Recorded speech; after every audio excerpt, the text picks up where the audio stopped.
Okay, so I'm gonna show a quick recipe. Pretty much tonight we're gonna do chicken, steak, potatoes. I've got some split peas in the Instant Pot going, so if you hear some funny noises in the background, it's the Instant Pot. But, and then I'll probably roast some extra veggies up because it's just, we can never have enough veggies. So I have steak thawed and I have some chicken breast thawed, and these are gonna go on the grill, and I like to just do like a bunch at one time because then we can have leftovers, and then, you know, like I can eat with that for a few days as well as the rest of the family. So I'm just gonna show a really quick one. I also wanna show just a couple seasonings that I use a lot. So here is Kickin' Chicken. As you can see, I mean, we really like this one. That's why I buy it in this monster container. Montreal steak seasoning. This one is another good one. You can get them in the smaller ones to try them first, but if you like them, the big ones are at Costco.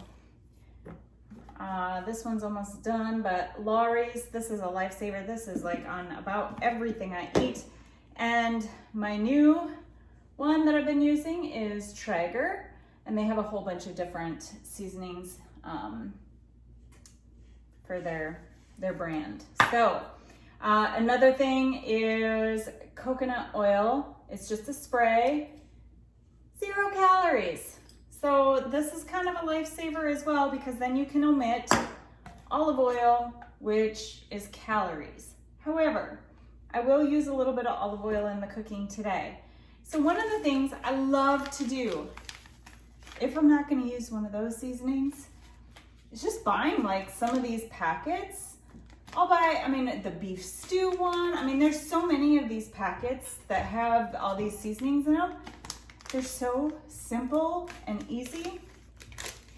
So really this could be like on chicken, veggies, and potatoes, but I'm gonna use it. Smells so good. I'm gonna use it on the chicken, so I'm just gonna pour it in a big Ziploc bag, and I'm just gonna put in a little bit of oil, not much, maybe a tablespoon. And that's gonna go across all the servings. Now, I wanna add a little bit of liquid to this as well. So I'm just gonna add, you can add just water, or you can add just a little bit of chicken broth, and I just ran out of chicken broth, so let me add just a touch of water. Again, it's not much. And now, because I'm going to grill my chicken breasts, I'm going to take them out of the bag here. I'm gonna slice them so that they're, you know, slice them the long way so that they're thinner, and then I'm going to shake them up in the bag. So I will do that and I'll be right back. Okay, so I have the chicken in the bag, however you want to say it, and I'm just gonna kind of let it sit. Now, if I had been planning ahead, I probably would have just let all this sit together in the fridge for hours. So I've got my meat pulled out. I'm not quite sure where my other glove went. Aha. So I have the meat pulled out right here, and I want to season this up, and I want to use my, let's use our Traeger seasoning here.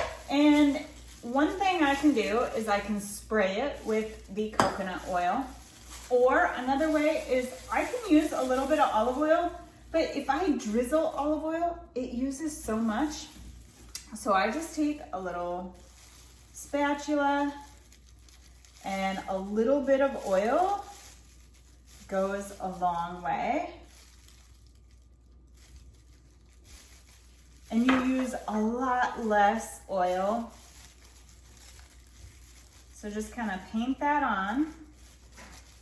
And then I will generously season this up. And I'm gonna flip it, and I'll do the same thing on the other side. And then I'm gonna just change out my cutting board because I had raw meat on this one. So if you're a better planner than I am, you could get away with using one cutting board if you do your veggies, potatoes, whatever, on the board first. But I'm not very good at planning today. It's my day off of thinking. It's Saturday. All right.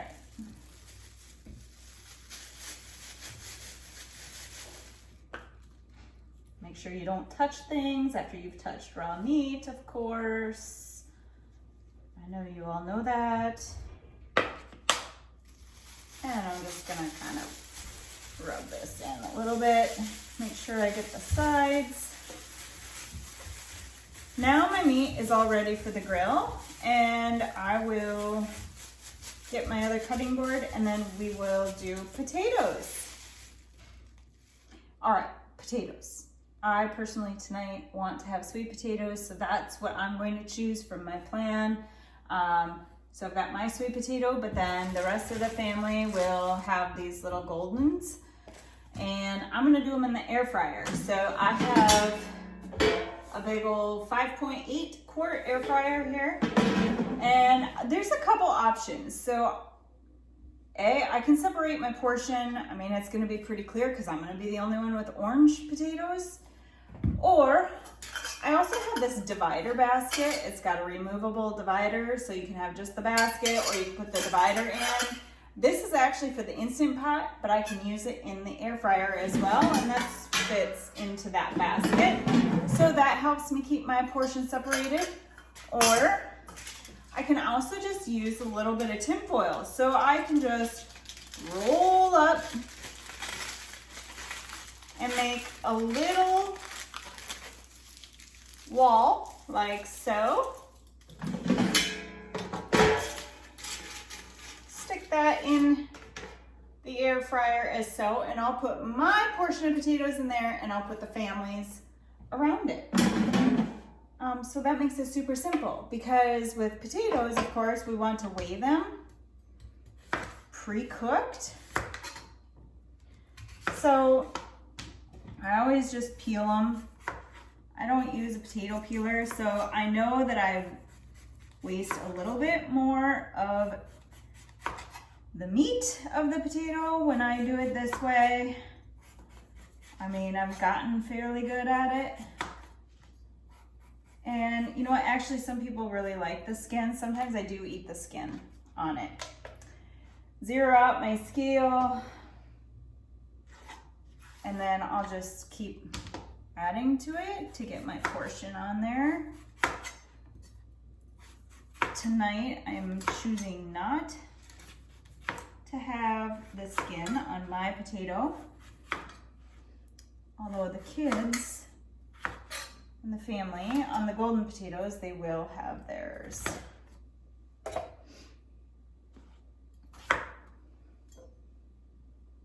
Well, geez, I'm usually pretty good at this, you guys. There we go. So I have a little bit left. So people are like, well, what do you do with the extra?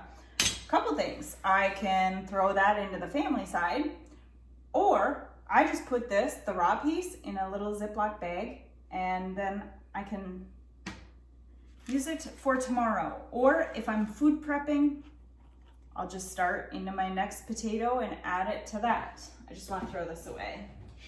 I'm one of those, I'm a clean cook. I've got to keep cleaning and cleaning. So speaking of cleaning, take note that really the only thing, had I been thinking, I would only use one knife and one cutting board. Those are the only dishes I've used so far, right? That makes cleanup really a breeze. So I'm gonna go ahead, I'm gonna just dice up these potatoes, and when I do the air fryer potatoes, I just do them in chunks like that. And then I'm gonna spray them with coconut oil. And then I'm just gonna season with Lawry's salt. The air fryer has a potato or like a French fry setting, and I just put it on the French fry setting. I kind of shake it around a little bit halfway through. Super simple. So while those are cooking, I'll be able to do the grilling portion. All right, so potatoes are cut. As you see, I've got sweet potatoes, and then I've got a little foil divider in there. If you are using the air fryer, you do not want to cover the bottom with foil. Coconut oil, all I'm gonna do is spray, and then sprinkle some seasoning. That was easy. Then I put it in here and I turn it on the potato setting. So I've seasoned up the steaks, I've seasoned up the chicken, they're ready for the grill. I have, cut and seasoned the potatoes, they're ready for the air fryer. All of that has been done in approximately 10 minutes, as well as like talking you guys through it. So that's a pretty simple little food prep there. So veggies, I haven't decided what I'm gonna do quite yet. I've got plenty of frozen veggies, so I'm probably gonna take some out, thaw them, or I use the microwave bags and I partially cook them in the microwave, then I throw them on a pan. I either broil them in the oven to get them a little bit crispy. Sometimes I use the air fryer, put them in the air fryer. Like I said, I've got some split peas in the Instant Pot as well, but those are more of a carbohydrate source rather than a vegetable. So I will do a veggie. And who knows, maybe I'll grill some too, but I'll keep you tuned on what we end up doing with the vegetables. All right, so far I put my potatoes in the air fryer. Air fryer is on. That's about a 20-minute deal. And then right when I started that, I went and I turned the grill on. I'm waiting to flip. And then I am heating up broccoli, frozen broccoli in the microwave in a steamable packet. I'm going to put those on a pan, broil them in the oven so that they kind of crisp up and roast up a little bit. And all I'm going to do is cover my pan with foil. That way when we're done, the pan is clean and we just recycle the foil. So really, at this point, the only dishes, I had like the little dish with the olive oil, the brush, a cutting board, and a knife. On my accident, I had 2 cutting boards and 2 knives, but this whole process could have been just that. That's it for dishes. So the cleanup is super fast. The prep was fast, and the cooking is fast. So you could have a meal prepped, cooked, eaten, and cleaned up in less than an hour. No excuses? Yeah? I'll show you what everything looks like when it's all done. There we have a plate of steaks. That chicken turned out really amazing. Got the broccoli and the potatoes.